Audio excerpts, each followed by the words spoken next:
Depression is our critical friend.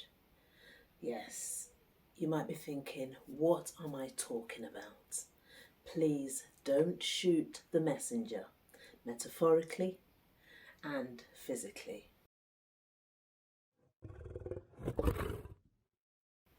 Hi everyone, I'm Toyin Okanuga. I'm the author of Hush to Raw. I'm also your self-realization mindset expert. I've had a break from recordings, but I am back. And I am back with a new set of a series which have different episodes. And the main foundation of these videos, as you might have seen from my Facebook, is now getting our mind in gear.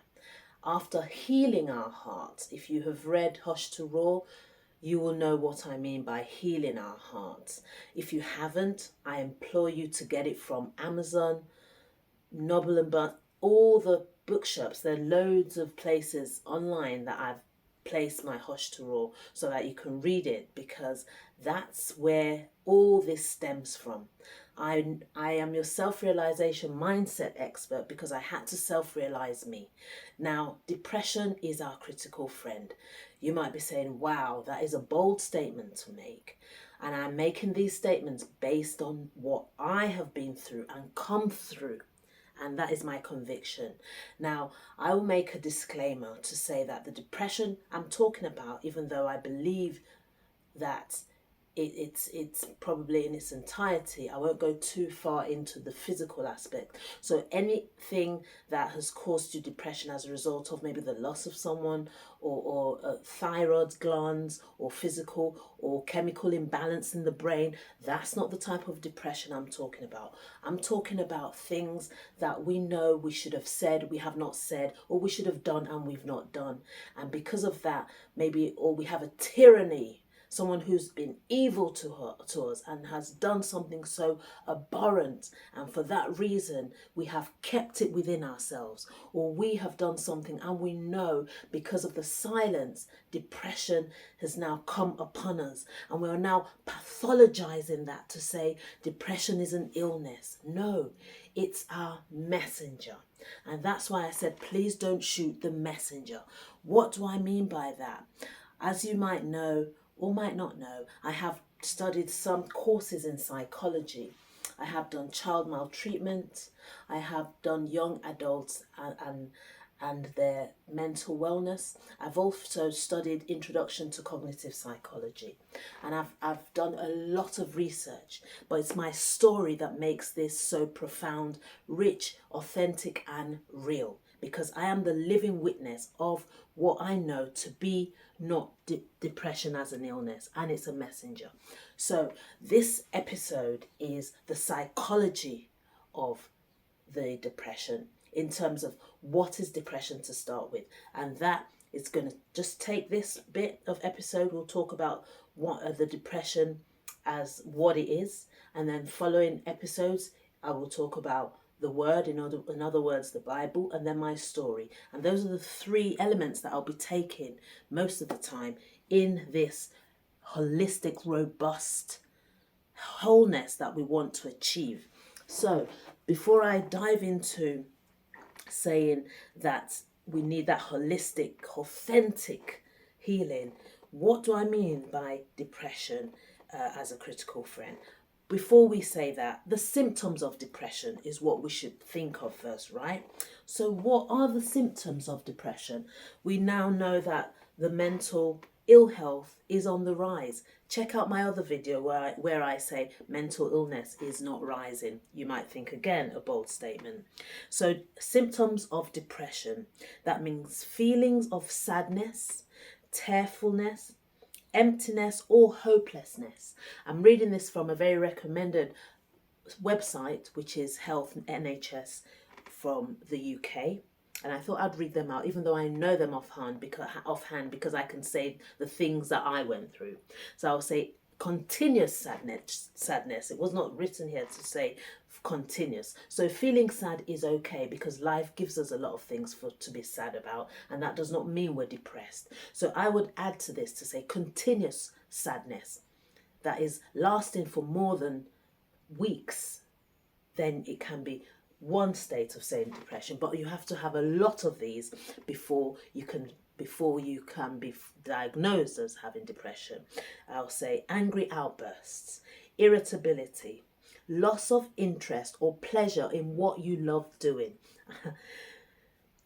Things, normal activities such as sex, maybe you as an adult you no longer want to take part with your partner like that. Hobbies or sports, sleep disturbances, insomnia, that means having less sleep, and I know that for a fact.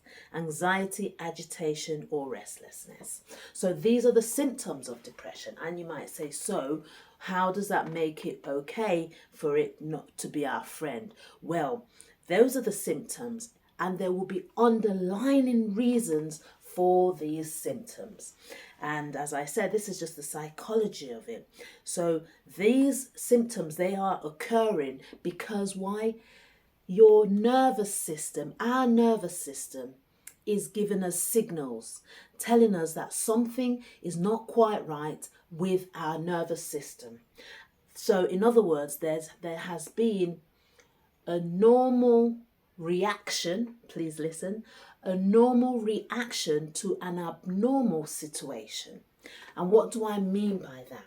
So the normal situation, the normal reaction is that abnormality of feeling very sad all the time because we are out of balance from our equilibrium. In other words, we have started our life on a journey. We are going in a straight path in the equilibrium, and then all of a sudden we get knocked out of balance. And for that reason, the nervous system has to react as such. Otherwise, it will be very silly if something happens and our body doesn't have the physiological reaction to that abnormality. So that is why I said it's a critical friend. It's our messenger. It means there's something that is deep within our nervous system that we are not responding to. In other words, it needs attention.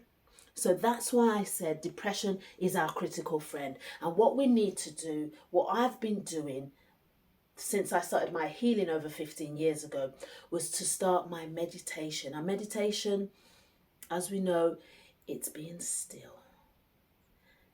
And it's listening. There are all forms of meditation, but the simple one that I do every morning is to just be with myself. Be with myself. And then see what comes up. If you can't stay still, if you're irritable, that's okay. But be still. If you can't let it come, that is what your nervous system is agitated. And then once you can feel your body physiologically is not okay, you know that you need to deal with something because you know that there's something. I knew that there was something when I was abused as a child, but I never dealt with it.